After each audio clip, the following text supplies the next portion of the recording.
Iran और Israel के बीच का तनाव 2024 में अपने सबसे खतरनाक मोड़ पे है। हम एक ऐसे समय में जी रहे हैं जब मिडिल ईस्ट कभी भी एक बड़े बैटलफील्ड में बदल सकता है। लेकिन इस बार ये कॉन्फ्लिक्ट सिर्फ इन दो देशों के बीच में नहीं रहेगा, इसका असर पूरे विश्व पे होगा।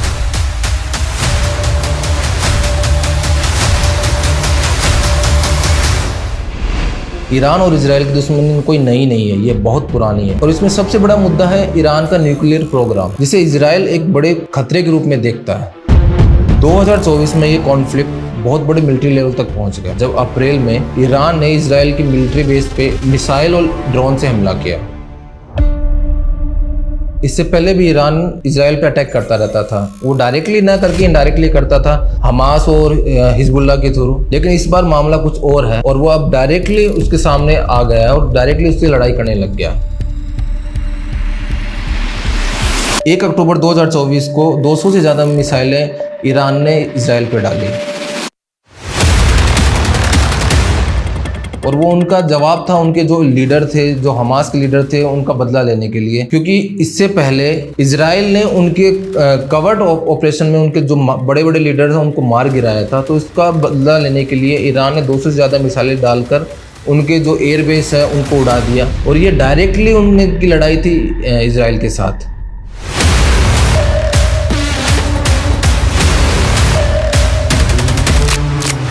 अब ये है कि ये प्रोग्राम, ये लड़ाई यहीं तक ख़त्म होगी या इसका जवाब ये होगा कि इजराइल ईरान के न्यूक्लियर प्रोग्राम को पूरी तरह से ख़त्म कर देगा, उसकी फैसिलिटी को ही बर्बाद कर देगा और पूरा मिडल ईस्ट बर्बाद हो जाएगा। अगर ऐसा हुआ तो वर्ल्ड वॉर 3 होने के पूरे चांस बनेंगे और क्या होगा इसका ना तो हम सोच सकते हैं, ना ही भविष्य में क्या होने वाला इसका अंदेशा हमको है।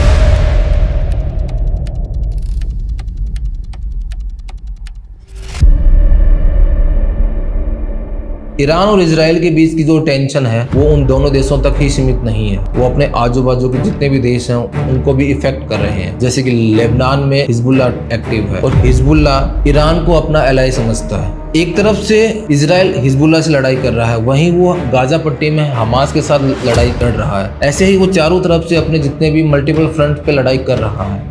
यमन के यहूदी रेबल्स जो ईरान को अपना दोस्त मानते हैं वो डायरेक्टली इजराइल पे अटैक कर रहे हैं और अगर युद्ध और आगे बढ़ा और ये सब चलता रहा तो मिडिल ईस्ट में एक बहुत बड़ा रीजनल वॉर छिड़ने वाला है, हम उसका सामना करने वाले हैं। और ये कॉन्फ्लिक्ट देखकर पूरी दुनिया की जितनी भी बड़ी ताकतें हैं उनकी नज़र इस पे बनी हुई है।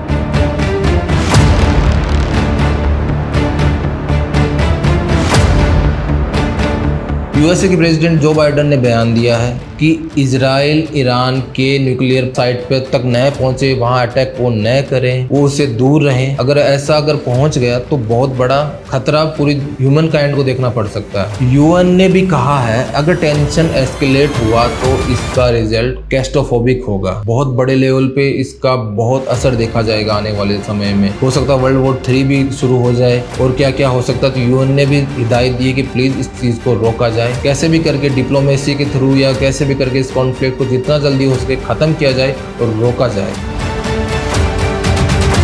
डिप्लोमेटिक टॉक चल रही है, सब कुछ हो रहा है, बट ग्राउंड रियलिटी कुछ और है, वो बहुत कॉम्प्लिकेट है।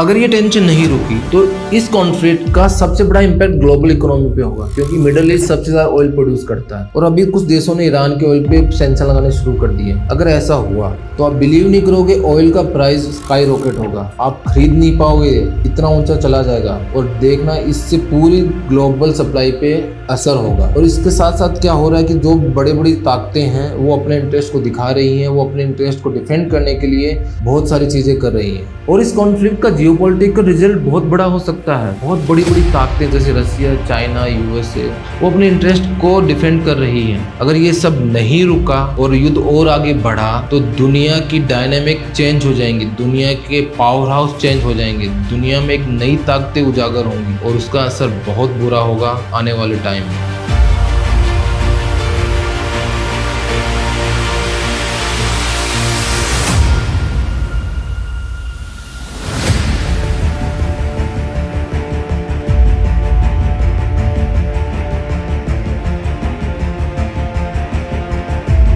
अगर ये सब चलता रहा तो आने वाले समय में हम एक बहुत बड़े रीजनल वॉर को देख रहे होंगे और इसका असर सिर्फ ईरान और इजराइल तक सीमित नहीं रहेगा, इसका असर पूरे दुनिया पे होगा, पूरे विश्व में होगा।